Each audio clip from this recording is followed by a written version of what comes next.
Dozens of children spend the evening browsing store shelves with a local hero, all part of a holiday tradition.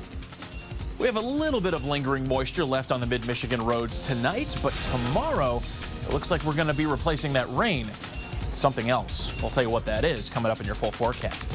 You're watching WNEM TV5 News at 10, mid-Michigan's original hour-long 10 p.m. news. It's one of the most heinous crimes here in the United States, but our top law enforcement agency has no way of tracking it until now. Thanks for tuning in to TV5 News at 10 on My5 and streaming online at WNEM.com. I'm David Custer. And I'm Colette Boyd in for Meg. Now, in the past, animal cruelty has been lumped together with other less serious crimes in FBI databases. But as TV5's Nick Lully will explain, that all changes beginning next month. Nick.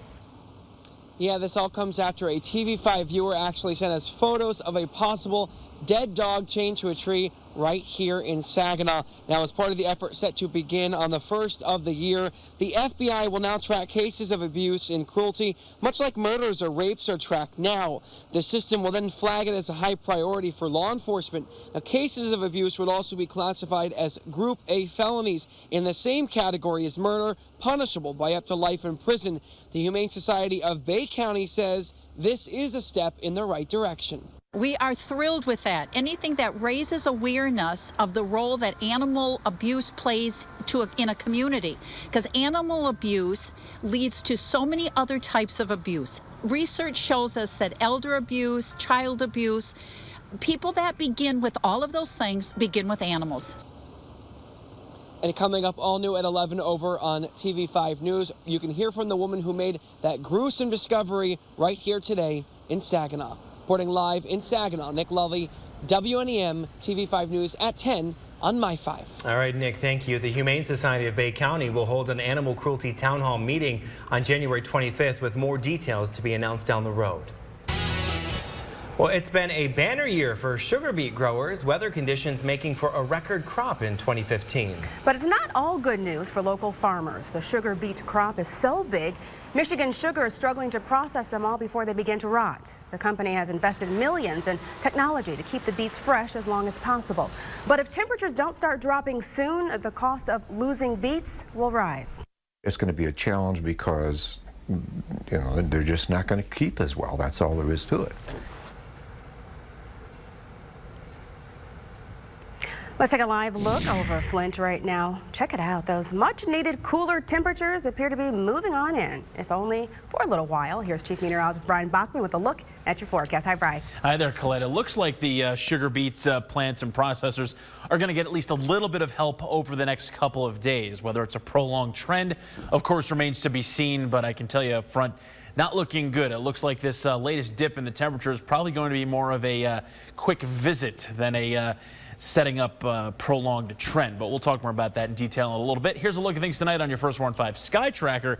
Before we get to any of these dropping temperatures, we have to deal with still some ongoing showers out there tonight. Now, nothing nearly to the extent of what we saw between about 4 and 7 p.m. this evening when we really had that more prominent band of showers coming through. But, kind of another spoke of energy rotating around this area of low pressure, sparking off another round of showers. Most of them, like their predecessors, light in nature and certainly much less in coverage. But it appears that once these showers roll out of here in the next really hour or so, we should start a prolonged or a noted trend of drier weather for about, we'll say 12 hours or so. But the low pressure system responsible for these showers is going to continue to lift into Ontario overnight.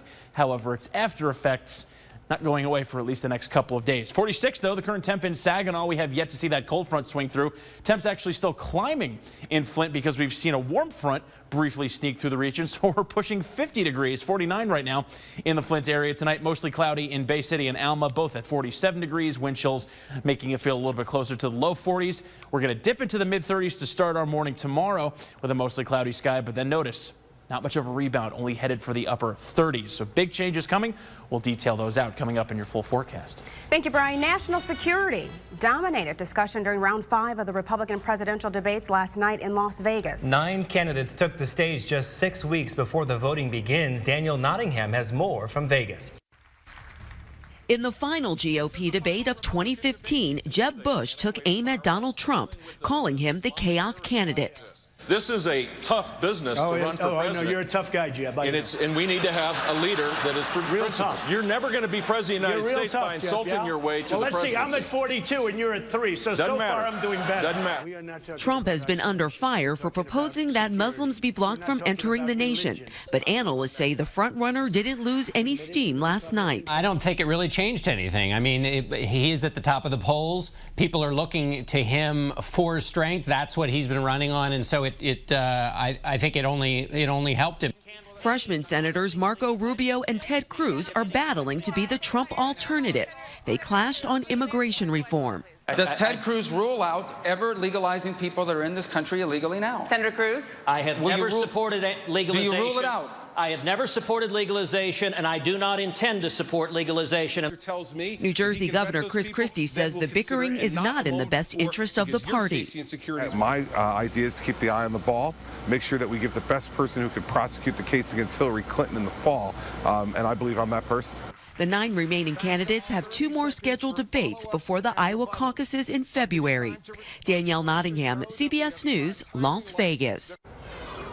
The search for a missing woman comes to a tragic end. Police say they found the body of 41-year-old Emmy Mondo last night in Saginaw Township.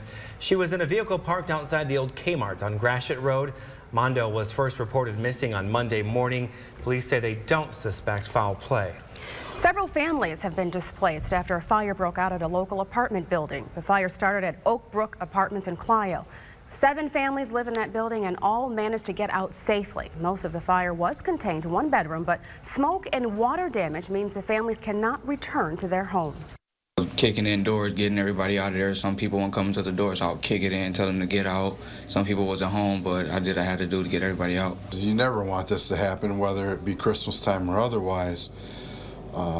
But the fire department did a heck of a job on the stop of the building.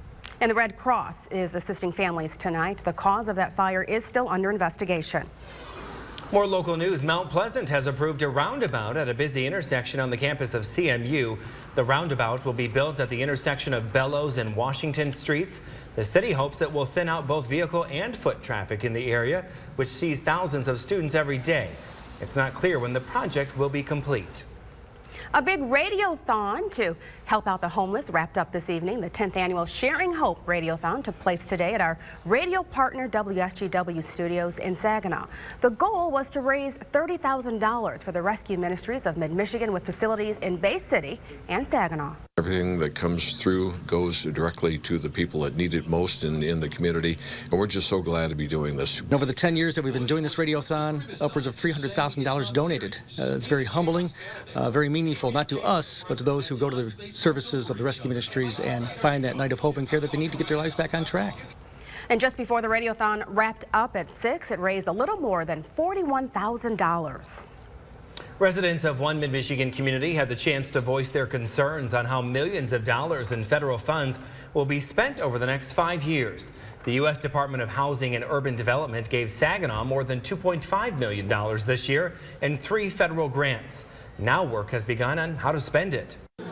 Residents and stakeholders are working on thinking about their neighborhood, thinking about parts of their neighborhood that they would like to see fixed or improved, things that are very important to be preserved or kept, and things in the future that they might aspire to. Tonight's meeting was just the first of many. The next one will be held in February. Listen to this. Dozens of deserving children spent their evening filling a shopping cart with some holiday goodies. And they had the assistance of a local hero who was charged with the task of helping each child pick out the perfect gift. TV5's Andrew Keller has more from the Continuous News Center. Andrew. Well, there will be many FUM area children who get a Christmas this year because of today's event, and the generosity of others helped this become the biggest turnout ever. Now tonight, the Bad Axe Walmart opened its doors for a Shop with a Hero event. More than 120 children teamed up with some 60-some heroes and filled their shopping carts with gifts for their loved ones and even themselves. This is the 14th year they've done this, and those who shopped with the kids say it never gets old. Very heartwarming seeing the children and seeing them happy, being able to give them something for Christmas. It's well worth it to see these kids, come in here and buy for other members of their family. It's real nice. And now, depending on how big their family is, each child got to spend between $75 and $150. And this year, an anonymous donor cut a $5,000 check, which helped double the number of children typically helped out during this event. And I can tell you there were a lot of smiling faces everywhere in that Walmart tonight. Live in the Continuous News Center, Andrew Keller. We'll send it back to you. Awesome. Thank you so much, Andrew, for that. Well, coming up in our second half hour, Google still reigns supreme as the most popular place to find the answer to anything. That's right. So what were the burning questions of 2015? We will take a look at the most Googled topics of the year. But first, a hung jury in the first trial of the Freddie Gray case in Baltimore, and the city is on edge as protesters take to the streets. We now have more than 154,000 people following us on Facebook. We want to say good evening and thank you to Tina Reinhardt for posting on our wall. You can join the conversation too. Just click the like button at the